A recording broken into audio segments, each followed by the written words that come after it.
You actually also wrote an essay called Domestic Intelligence Today, More Security but Less Liberty, where you describe how we've created this new domestic intelligence enterprise that collects a lot of information at the state and local level.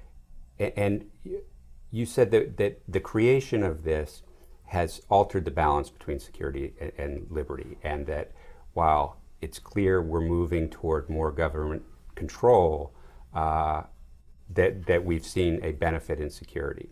But what metrics do we have to measure whether that investment in this domestic intelligence enterprise is actually improving security? That's a great question.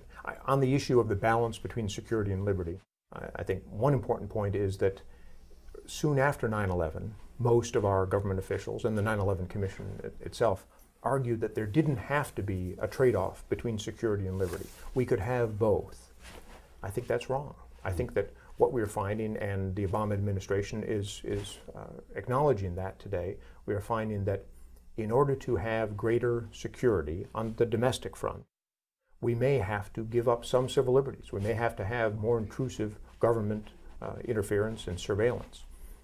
The important thing, though, is to realize that the place we put that balance should be something that we as a society can recalibrate.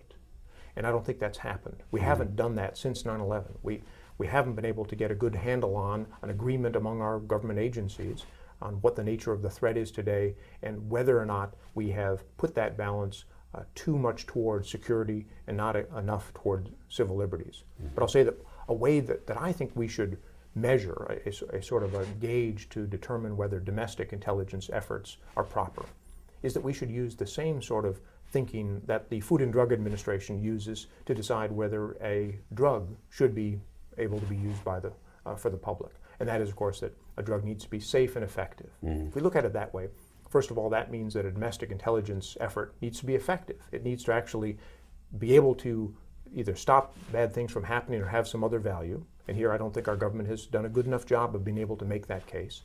But the other part is it needs to be safe for civil liberties, individual freedoms, at some level that we in society agree is the appropriate level. I think right now it looks as if the balance is off. We haven't been able to determine that these programs are sufficiently effective, and we do think it's possible that they may be causing problems for our individual liberties.